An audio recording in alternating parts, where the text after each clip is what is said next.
अस्सलामु अलैकुम वरहमतुल्लाह अहलन बिकुम मिन जदीद अरबिक डेस्क में तमाम दोस्तों और अरबी के चाहने वालों का एक बार फिर से खैर मकदम है। दोस्तों मैं हूं सज्जाद खलीक और एक बार फिर हस्ब वादा लेकर के आया हूं, जैसा कि मैंने वादा किया था और आप लोगों की फरमाइश पर कि आज हम मुकम्मल तौर पर अरबी ज़बान में दरख्वास्त छुट्टी की दरख्वास्त कैसे लिखते हैं वो हम पूरी तरह से जानेंगे इंशाअल्लाह। दोस्तों, किसी ज़बान को जानने का मतलब है कि उसको तमाम जुज़ियात और कुल्लियात के साथ जानें। कि ये कोई मतलब नहीं होता कि आप किसी ज़बान को जानते हैं और उसमें आप कोई दरख्वास्त, कोई लेटर, कोई खुतूत और रसायल आप लिखने पर कादिर ना हो। और इस सूरत में जबकि हमारा निसाब तालीम भी मुकम्मल तौर पर अरबी हो तो हमारे लिए तो ये बहुत ज़्यादा ज़रूरी हो जाता है, हमें ये ज़रूर आना चाहिए। तो इंशाअल्लाह आज हम बहुत ही प्रैक्टिकली और बहुत मफ़हूमी अंदाज में आज हम वो तरीक़ा सीखेंगे और इंशाअल्लाह ऐसे तौर पर सीखेंगे कि आज के बाद से हमें कोई परेशानी नहीं होगी। और दोस्तों, मैं इतने वसूख से इसलिए कह रहा हूँ कि एक अरसा तक मेरा ताल्लुक़ रहा है अहले ज़बान की जो चोटी के और शयूख़ लोग होते हैं उनसे ख़त व किताबत का सिलसिला रहा है, और वो भी बहुत ही बड़े पैमाने पर इंतहाई ऑफिशियली तरीके से ये सिलसिला काफ़ी दिनों तक रहा है। ऐसे बहुत ही प्रोफेशनल, इस तरह की अगर उसमें ज़रा भी मिस्टेक या गलती होती थी तो वो फ़ौरन वापस हो जाता था। और इस दौर में जबकि इन सब की अहमियत ज़्यादा बढ़ गई है क्योंकि आज व्हाट्सएप है, ये पैगाम रसायल भेजने के मुख्तलिफ डिजिटल तरीक़े आ चुके हैं। मेल है कि जैसे आपको कोई ख़त लिखना है, कोई मतलब आपको कोई दरख्वास्त लिखनी है तो फटाफट आप टाइप करें और आप जो है मेल कर दें या भेज दें। किसी को मुबारकबाद देना है या किसी को ख़त लिखना है वो कर दें, आप आसानी से कर सकते हैं। तो इसकी अहमियत आजकल बहुत ज़्यादा बढ़ गई है। तो चलिए हम शुरू करते हैं आज का अपना सबक और पूरी तरह से इस पर हम इंशाअल्लाह आज कुदरत हासिल करते हैं।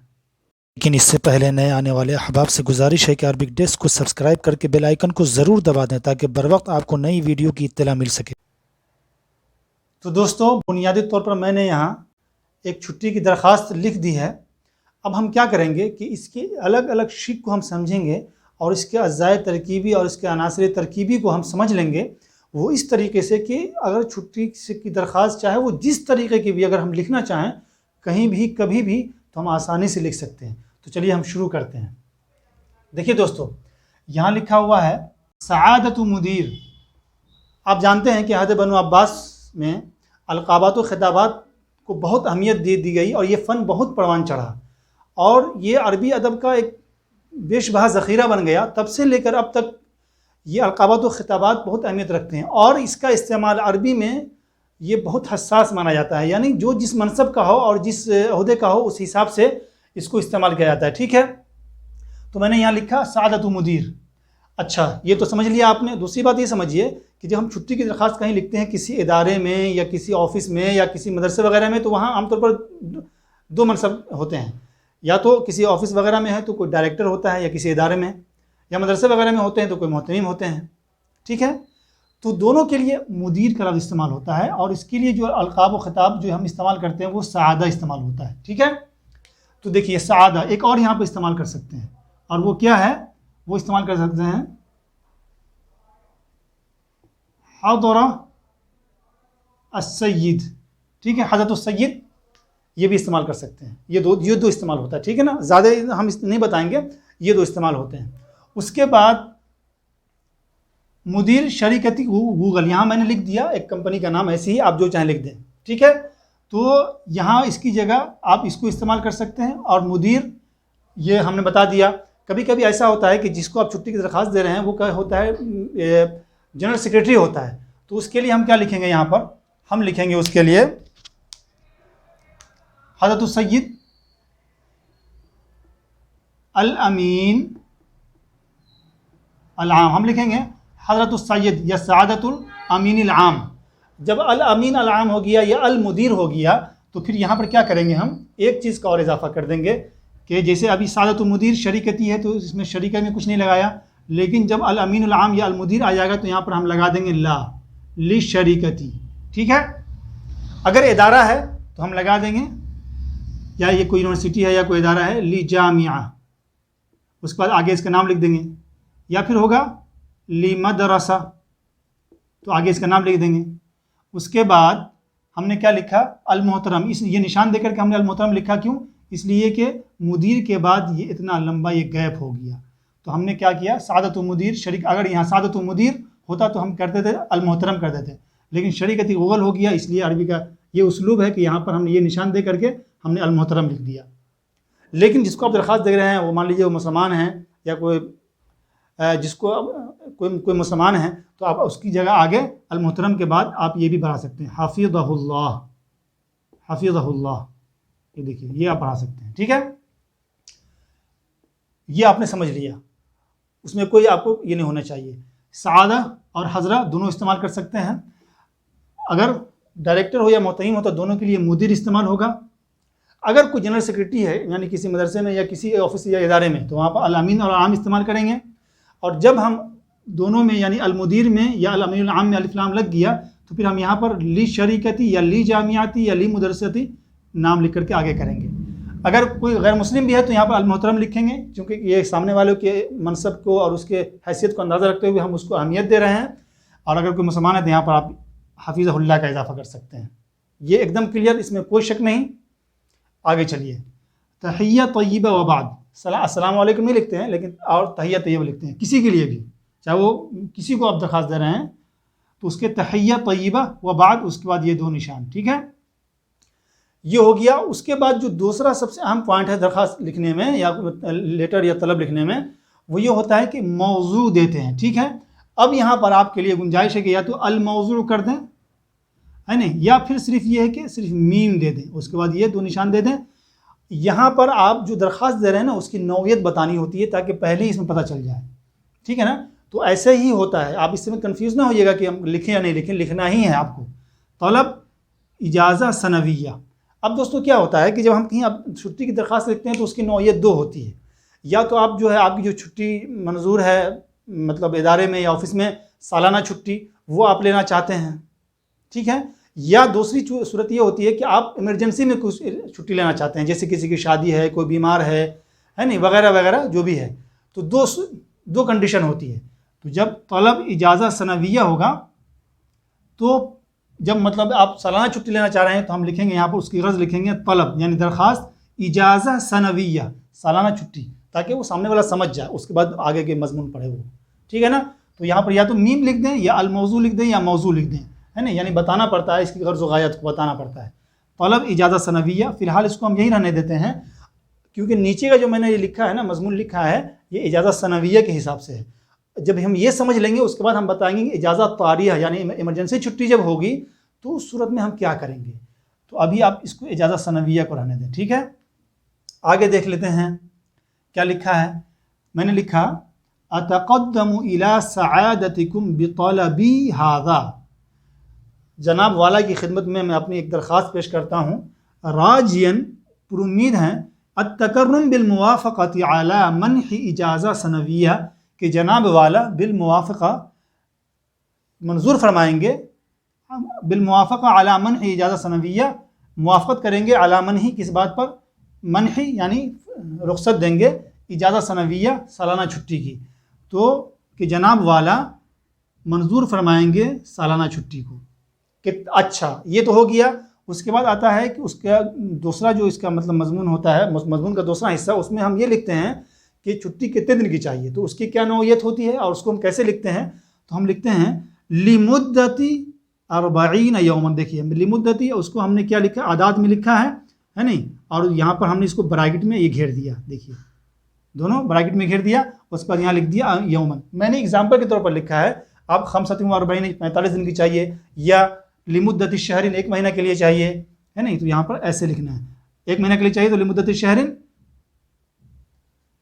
बस काफ़ी होगा, यौमन वगैरह लिखने की ज़रूरत नहीं है। ठीक है, ये हो गया। उसके बाद जो इसका हम एक्सप्लेन और उसकी वजाहत भी करना ज़रूरी होती है, कब से कब तक 40 दिन की छुट्टी चाहिए, और कब से कब तक की छुट्टी चाहिए, तो कहते हैं इतिबारम मिन 25 सलासा 2021, यानी 25 तारीख़ तीसरा महीना 2021 से, इतिबारम मिन 2021 से, लिगाया 5 2021 5 तारीख़ 5वें महीने 2021 तक, इतिबारम मिन कज़ा व कज़ा तारीख़, लिगाया कज़ा व कज़ा यानी तारीख़। ये तो हो गया। अब यहाँ पर आपको छुट्टी क्यों चाहिए तो उसकी गर्ज बतानी होती है। वज़ालिका लिस्सफ़री इला बिलादी लिज़ियारति अहली। ठीक है, क्यों? इसलिए कि मुझे अपने वतन, अपने घर वालों से मिलने जाना है। ठीक है ना दोस्तों, तो हम लिखेंगे वज़ालिका लिस्सफ़री इला बिलादी, अपने वतन जाना है, लिज़ियारति अहली, अपने घर वालों से मुलाकात करने के लिए। बस ये मुकम्मल।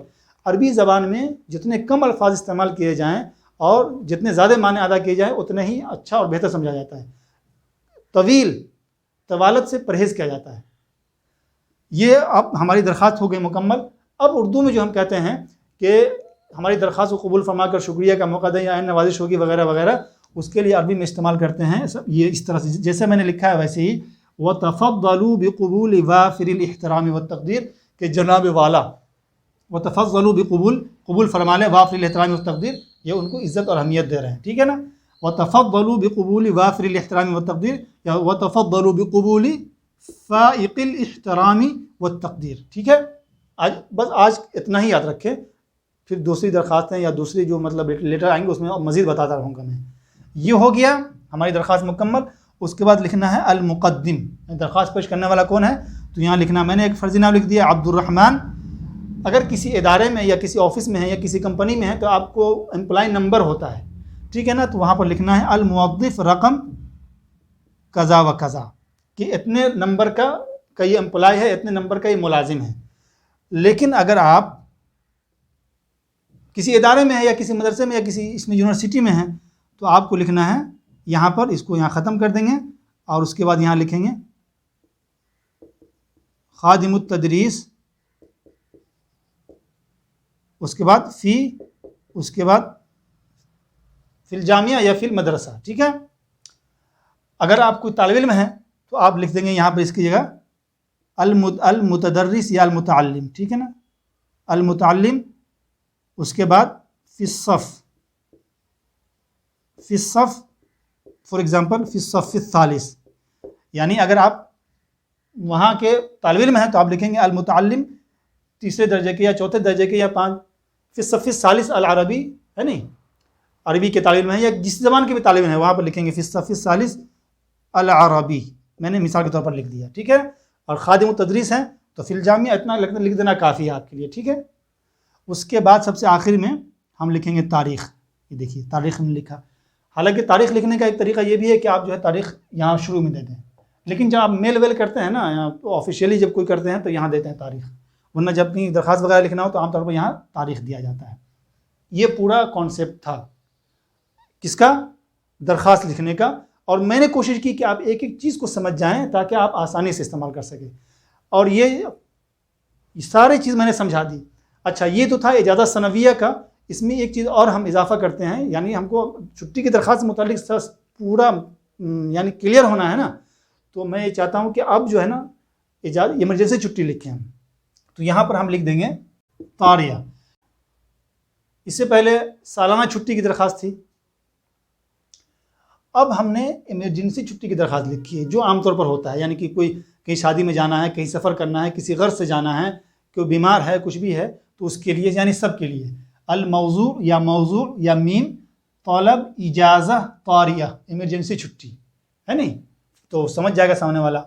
उसके बाद सारी चीज़ें ऐसी रहेगी, अतक़द्दमु इला सआदतिकुम बितलबी हाज़ा राजिन तकर्रुम बिल मुवाफ़क़ति अला मनहि इजाज़ा। अब यहाँ पर हम लिखेंगे इजाज़त सनविया की जगह यहाँ पर अब हम लिखेंगे इजाज़त तारिया।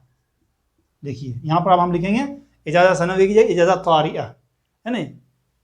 कितने दिन की छुट्टी चाहिए, तो आप लिमुद्दती इतने दिन की, लिमुद्दती आपको मान लीजिए कि 10 दिन की छुट्टी चाहिए, तो आप यहाँ पर लिख देंगे लिमुद्दती आशरती अय्याम। ठीक है, लिमुद्दती आशरती अय्याम।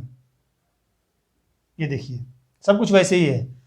एतबारम मिन, तो आप यहाँ तारीख़ लिखेंगे, लिगाया तो यहाँ तारीख़ लिखेंगे। अब उसकी जो अहम, सबसे जो उसका अहम पहलू है, अहम हिस्सा है कि आपको गर्ज़ गायत बतानी है, तो गर्ज़ गायत मुख्तलिफ हो सकती है। वो क्या क्या हो सकती है वो मैं लिख देता हूँ। कभी कभी क्या होता है कि आपको मान लीजिए कि अपने भाई की शादी में जाना है, तो आप लिखेंगे, आपको भाई की शादी में जाना है तो हम लिखेंगे वज़ालिका लिल मुसाहमती फ़ी अक़दी ज़िवाज शक़ीक़ी। शकीक यानी सगा भाई। वज़ालिका लिलमुसाहमति फ़ी अक़्दि ज़िवाज शकीकी। नंबर 1, कभी मान लीजिए कि आपको मान लीजिए कि कहीं इम्तहान देने जाना है, आपको छुट्टी चाहिए, तो आप वहाँ लिखेंगे जैसे कि आपको जाना है मान लीजिए इसका बीए का एग्ज़ाम देने के लिए, मैंने मिसाल के तौर पर लिख दिया, कोई भी एग्ज़ाम होगा तो वहाँ पर आप नाम लिख दीजिएगा, मैंने मिसाल लिख दिया है वज़ालिका लिलमुशारकति फ़िल इख्तिबार अस्सनवी लिबकालूरियूस। बीए के सालाना इम्तहान में जाना है, फाइनल इम्तहान में जाना है तो अल इख्तिबार अन निहाई फाइनल इम्तहान में, तो ये सब मैंने बतौर मिसाल के लिख दिया है, ठीक है ना। ये हो गया। कभी मान लीजिए कि किसी की तबीयत ख़राब है, जैसे वालिदैन की तबीयत ख़राब है, अल्लाह ना करे कि हम में से या किसी की भी वालिदैन की तबीयत ख़राब हो, क्योंकि वालिदैन बहुत बड़ी नेमत है।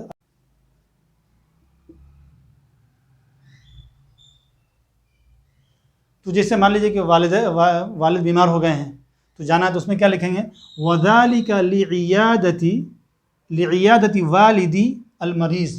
मरीज़ वालिद की इयादत के लिए, वालदा है तो अल्लाह ना करे वालदा है तो वालिदती, यहाँ तो हम सीख रहे हैं ना अरबी, तो वालिदती अलमरीज़ा। अब जैसे मान लीजिए कि उनको हार्ट अटैक हुआ या कुछ भी हुआ, जैसे मिसाल के तौर पर, तो हम लिख देंगे है ना वज़ालिका लिइयादति वालिदी अलमरीज़ अल्लज़ी उसीबा बिनौबा क़लबिया, कि जिनको हार्ट अटैक हुआ है, यानी मेरे वालिद को हार्ट अटैक हो गया, उनकी इयादत के लिए जाना है। ठीक है दोस्तों, तो ये सब होते हैं इजाज़त यानी इमरजेंसी छुट्टी के जो मालूम वजूहात हैं वो मैंने बतौर मिसाल की लिख दिए हैं। ऑल ओवर मैंने यहाँ पर छुट्टी की दरख्वास्त कैसे लिखना है वो मैंने अल्हम्दुलिल्लाह क्लियर कर दिया है। ठीक है, अब मुझे यकीन है कि इसमें कोई शुबा नहीं होगा आपको, और ये सब बिल्कुल क्लियर हो गया होगा आपके सामने। और दोस्तों मुझे आज यकीन कामिल है कि आज के बाद आप दरख्वास्त लिखने में ज़रा भी मुतरद्दिद नहीं होंगे, और इंशाअल्लाह आप पूरी तरह से कादिर होंगे कि आप अरबी में दरख्वास्त लिखेंगे, और लिखना चाहिए। तो दोस्तों बहुत मुफीद चीज़ थी, आप लोगों की दरख्वास्त पर मैं लेकर के आया था, तो उम्मीद है कि ये सारी चीज़ें आपको समझ में आ गई होगी। अगर ऐसा है दोस्तों तो आप खुद तक महदूद न रखें, बल्कि इसको आम करें, जहाँ तक आपके लिए मुमकिन हो इसको शेयर करें, इसको आम करें। तो दोस्तों आज तक के लिए इतना ही। अब अपने दोस्त सज्जाद खलीक को दीजिए इजाज़त। अगली किसी वीडियो में एक बहुत ही मुफीद दर्स के साथ हमारी मुलाकात फिर से होगी। जब तक के लिए खुदा हाफिज़।